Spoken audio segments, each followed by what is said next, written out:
Boom, we're back. And today we're doing a new challenge, Jiu Jitsu versus a knife. Now most people think just because you can grapple, and maybe you have a black belt, that you'd be fine in a street fight versus a knife. Today I have two different opponents with me.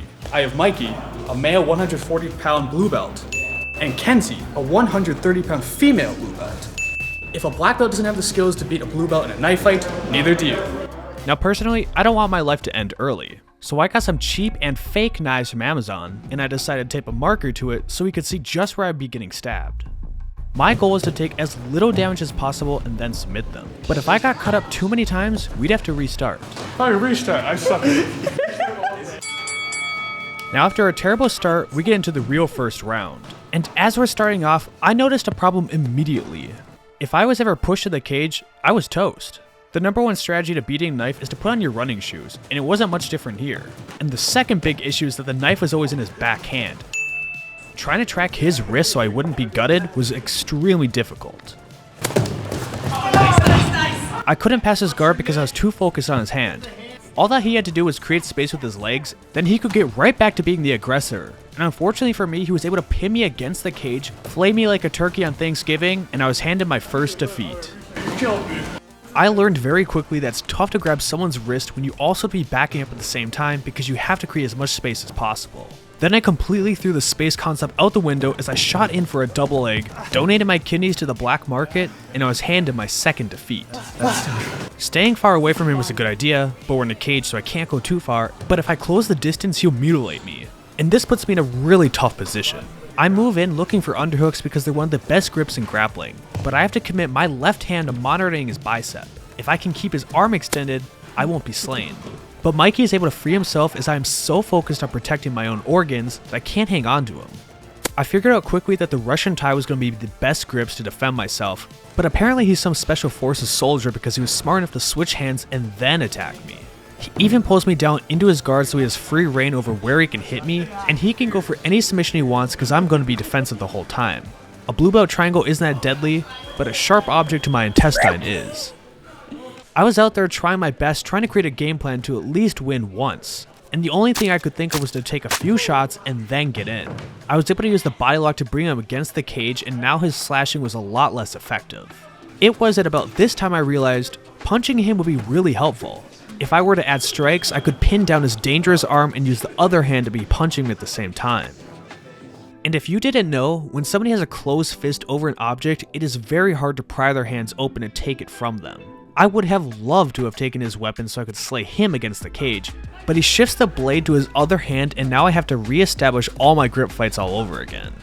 As he kicked away, I knew I was in trouble because I gave him too much space and he could stand up and slash me, so I went into the guillotine and I found the one thing much sharper than my chokes. And it turns out to be a knife in between my ribs. Now things continue to go badly for me. But for the last part of the round, I was allowed to use my adrenaline so I could pass away in the hospital instead of in the cage.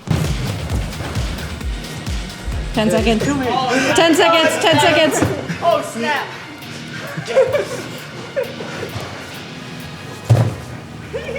You can tell that went really well for me. Oh my god, that was horrible. Mikey definitely turned me into Hannibal Lecter's next meal, and the proof was in the clothing. Now I should be able to do a little bit better in the second round because I'm going up against a smaller female, but her style of doing gremlin jiu-jitsu was not going to make it easy for me. I start off round 2 with Kenzie by making one of the biggest mistakes. I gave her the longer weapon to make up for the size and weight advantage. But she was so much feistier as a competitor. That reach helped her tag me right in the heart, and as I thought I could get the takedown on her, she lit me up like a Christmas tree far worse than Mikey could. I definitely could feel the size advantage was working for me because when I decided that I needed to push in for the attack, she was able to fall down from just a little bit of pressure compared to Mikey. I finally was able to find an opening position where I could go in towards her guard, but at the same time I could pin her arm to the ground without screaming bloody murder. I was trying as hard as I could to keep my back pinned to her. Even if she was hitting me, she didn't have enough space where she could do too much damage, and despite all odds, I was actually looking for my first submission. What? Tap. You're gonna wrist lock your stabber? You killed me, you killed me. Even if I did wrist lock her, let's count how many times she tagged me before that happened. No. So I don't think the wrist lock is a worthy trade if I'm still going to be Michael Myers' next victim. I really liked Kenzie's technique here. As I went for the Russian tie, she switched hands and she still got me in the neck, delivering a deadly blow to my carotid artery. This was definitely one of those times where I'm not going to go out immediately. I had enough time where I could attack her wrist, but that would have done some serious damage later in my life. We have a serious power struggle going on to see who can get the weapon. I'm smart enough just to grab the handle where she's cutting her own fingers off, but I found enough time to go over her ankle and to force the submission on her without taking too much damage. I had a little bit of confidence after getting 2 taps. Then Kenzie sliced me back into reality. I was trying to grab onto her arm, and of course she switched hands again, got me in the back multiple times, and I was done. It doesn't really matter if I'm going up against a smaller female or male, the answer is going to be that you're going to take some slices on the way. But using something like an overhook over their arms where they have the weapon is going to make it easier so they can't use their elbow to try and attack me. Because I had Kenzie pushed up against the cage, but I also secured the handle, I was able to throw her into the guillotine. I used this to fall backwards while maintaining control over the weapon, and I landed at side control.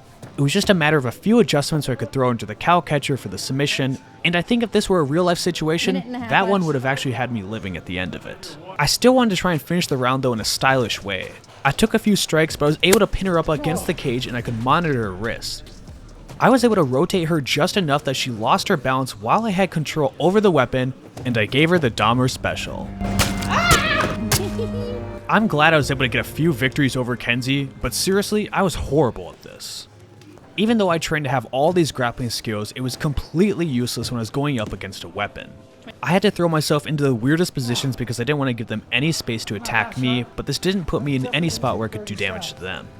Kenzie showed that she is extremely vicious when given a weapon, and Mikey was far more calculated trying to put his strikes in the perfect spot. Let's look at some vital strikes that were given to me, and then let's see who did it better.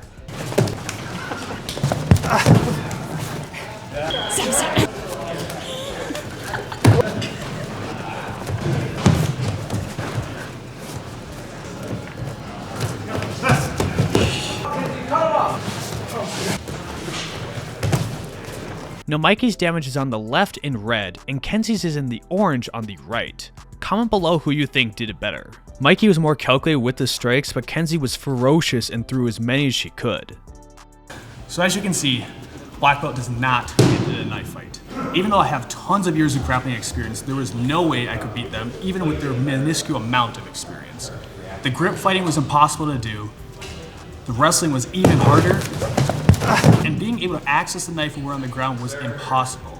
There's no such thing as a good position when you're up against the knife, so I don't recommend trying this. But I do recommend that you become a Patreon member like these guys to support my work and to see exclusive content. And while you're at it, go check out xmartial.com. They have great gear that won't protect you from a knife, but at least you'll look stylish while you're getting attacked. What's better than that?